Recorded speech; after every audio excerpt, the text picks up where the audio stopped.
semuanya, di sini saya akan menjelaskan tentang materi diskriminasi harga. Sebelumnya perkenalkan, nama saya Anglena Novita, NPM 2140402130, lokal C2, jurusan Ekonomi Pembangunan, Fakultas Ekonomi, Universitas Borneo Tarakan. Apakah kalian tahu diskriminasi harga itu apa? Mari kita simak. Diskriminasi harga adalah strategi mikroekonomi yang banyak dijalankan oleh para produsen. Dalam diskriminasi harga, sebuah produk dijual dengan harga-harga yang berbeda dan di pasar yang berbeda-beda. Dan di sini ada jenis-jenis diskriminasi harga. Yang pertama, sering juga disebut diskriminasi harga sempurna, umumnya terjadi saat suatu perusahaan mampu memberikan harga yang lebih tinggi yang bersedia dan juga mampu dibayar oleh setiap orang. Yang kedua, perusahaan akan menggunakan volume pembelian sebagai alat ukur kesediaan dalam membeli. Pihak perusahaan akan menjual dengan kuantitas yang lebih kecil dengan harga kecil dan akan menjual dengan kuantitas lebih banyak dengan harga yang lebih tinggi. Dan yang ketiga, terjadi bila perusahaan mampu mengelompokkan pelanggan dengan beberapa segmen dengan berdasarkan variabel geografis ataupun variabel non-volume lainnya. Lalu perusahaan pun akan membebankan harga yang lebih tinggi pada satu kelompok pelanggan dengan membebankan harga lebih rendah pada kelompok lain. Di sini ada keuntungan diskriminasi harga dan kerugian diskriminasi harga. Yang pertama kita akan membahas tentang keuntungan diskriminasi harga. Yang pertama, peningkatan pendapat. Diskriminasi harga pada perusahaan mempunyai dua sisi yang berbeda. Untuk perusahaan, mereka masih tetap bisa bertahan walaupun memang tidak bisa memperoleh keuntungan yang besar. Namun untuk perusahaan lainnya, strategi ini bisa saja menimbulkan kerugian. Salah satu contoh perusahaan yang bisa mengeruk keuntungan dari diskriminasi harga adalah perusahaan transportasi. Yang kedua, peningkatan layanan konsumen. Bila strategi diskriminasi harga mampu memberikan peningkatan yang signifikan pada pendapatan perusahaan, maka mereka juga bisa meningkatkan layanannya pada konsumen. Caranya adalah dengan menggunakan hasil dari strategi ini agar bisa memenuhi keperluan konsumen. Yang ketiga, memberikan keuntungan pada konsumen.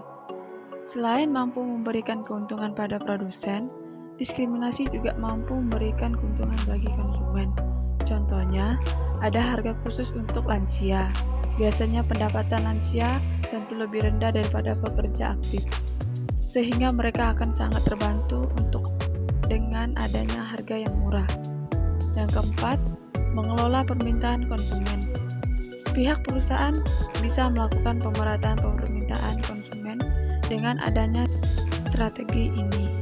Contohnya adalah dengan cara memberikan harga murah untuk tiket transportasi di pagi hari, sehingga secara tidak langsung akan mendorong pihak konsumen untuk melakukan perjalanan di pagi hari agar bisa memperoleh harga yang lebih murah.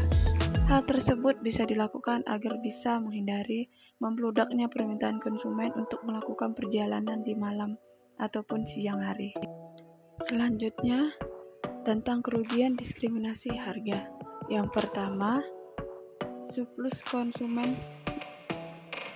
Penerapan diskriminasi harga akan membuat surplus konsumen menjadi rendah dan mengakibatkan kesenjangan yang semakin besar di sekitar masyarakat.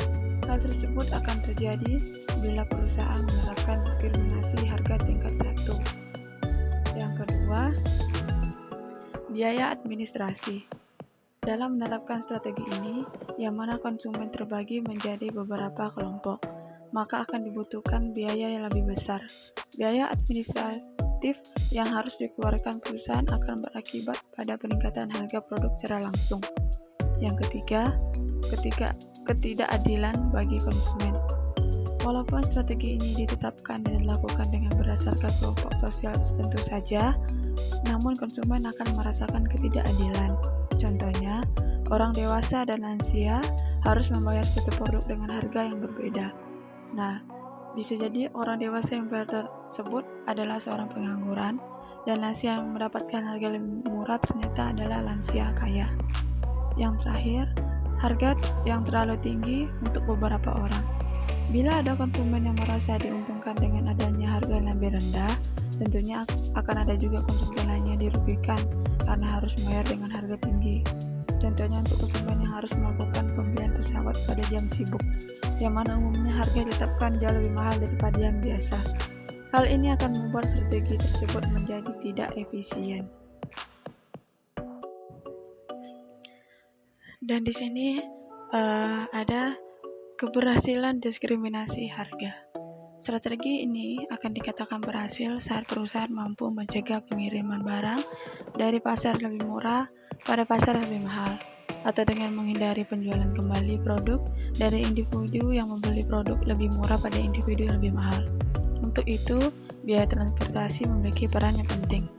Tingginya biaya transportasi akan mengurangi keuntungan yang didapatkan dari penjualan kembali berbagai barang, yang mendukung keberhasilan diskriminasi harga.